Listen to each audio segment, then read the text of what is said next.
So was that 2:57 at the K? Does that sound right? I don't know. I didn't look at the clock at all. Not even sure what the final time was. I know it was super slow though. Maybe the slowest world championship, like global final I've ever run in. So, yeah, it was slow. You finished sixth a couple times before. How does it feel to do that again? Just as bad as it did before, honestly. Yeah.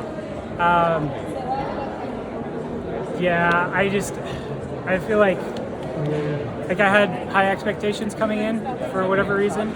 I think I had been building so much momentum that I started letting myself believe that something cool could happen. And the rest of Team USA was doing so good that they let me believe it too. And so I was like, actually, I feel pretty fit right now. I was surprised with how good I felt in the prelim. I didn't think too many guys looked particularly good in the prelim, and so I was kind of letting myself believe that I could do something really good if like I ran the right race and things went my way.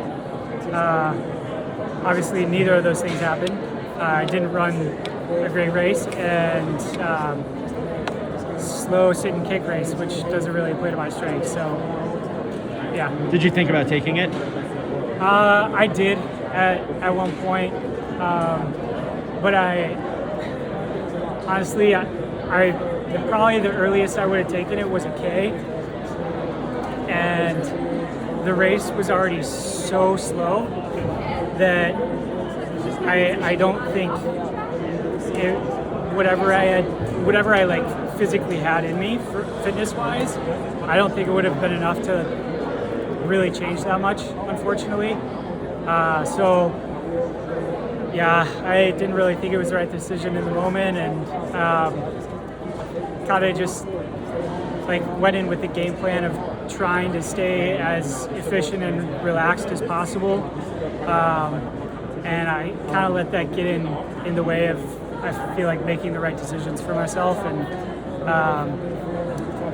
I think I should have just gone in with the game plan of just feeling things out like I normally do and just making the right decision in the moment. And wish I could have gone back and done things differently. I don't know if it would have changed all that much. Sixth isn't terrible, but I don't know how much running a hard last K would have really changed things. But I don't know. I'll have to talk about that with Jerry and figure things out. At the Bell, you were probably like 9th or 10th or something way back. Are you thinking just I'm screwed at that point, or what's going to be? A little bit. Yeah. I knew I should have moved up before a lap to go. But we were running so slow, and like at that point we had already started kicking, and it's just really hard to like move up 5 places when you're already like kind of got the kick started a little bit. And so I didn't really feel super confident of doing that, and I honestly did kind of look ahead of me and kind of got a lay of the land and thought that like if I just waited, I would be able to pick a few guys off, just based on who was in front of me, as bad as that sounds. I did think that guys were going to go pretty hard with 300 to go, and if I could just kind of stay attached and keep moving forward and then wait till 150 to go to like really start kicking, that I could pick a few guys off, and I was able to do that. So I guess that was one right decision I made in the race. Did you ever see the camera guy in lane 1? Has that ever happened before? No, I was pretty disappointed with that, because it's a little JV. It doesn't look great, but whatever happens. At least all the barriers were set at the right height. If someone had told you in May that you'd get 6th at Worlds, would you have taken it? May. Or any. Early in the year, absolutely. I would have taken it. I probably didn't start thinking like making the world final was like a real possibility until prelims at USA's.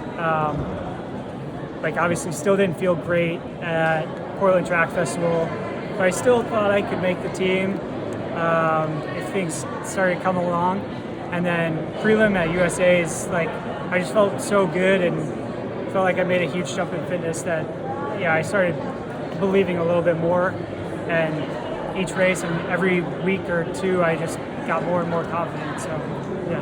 What about the water barrier with 2 to go when you guys really started going, but it was still a huge pack? Is that kind of nerve-wracking to have that many people there? Yeah, that one specifically, I'm pretty sure there was like a wall of three or four guys in front of me, and it was pretty late going into the water jump that there were like, I felt like there were any sort of openings for me.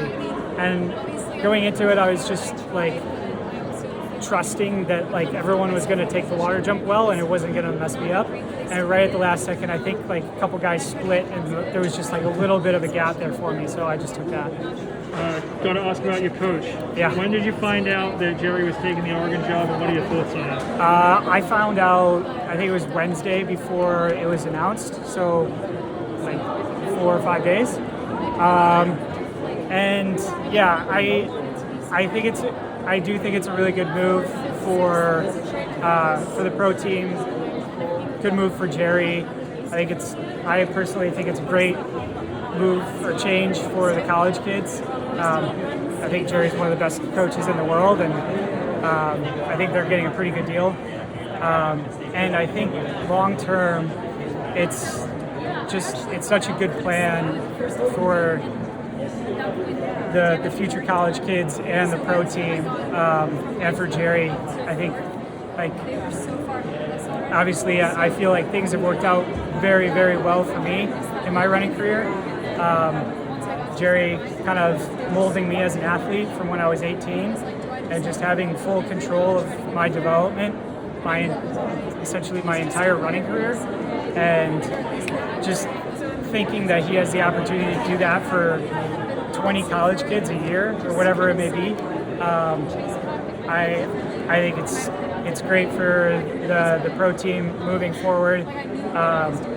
It's fun for him because he just loves coaching, loves being around the athletes and developing athletes, and then obviously I think college kids are getting a great deal. Do you think it's a good move for the pro team, the current pro team? I think there's positives and negatives. I think change is good. I mean, personally, I've been in Portland for 14 years, and so like just a little change of scenery, change of dynamic, being around college kids will help like bring some energy to the team, I think. Running is way better here than it is in Portland.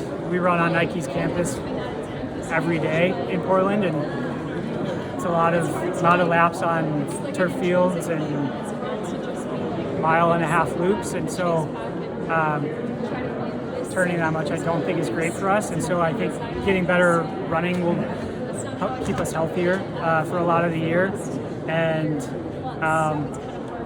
I think it's going to be a challenge for Jerry to be as present for both the pros and the college kids, but he's got insane work ethic, and I know one thing about him is that he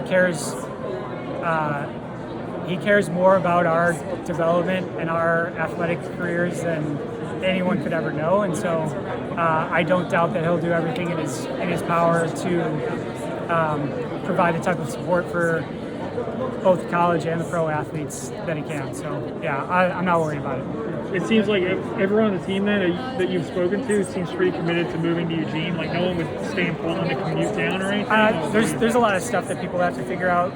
My wife obviously has a great job in Portland, and we're starting a family, and so it's nice personally for us. She's got 6 months maternity leave, and we have a perfect built-in 6-month buffer period to like figure things out. So what does she do?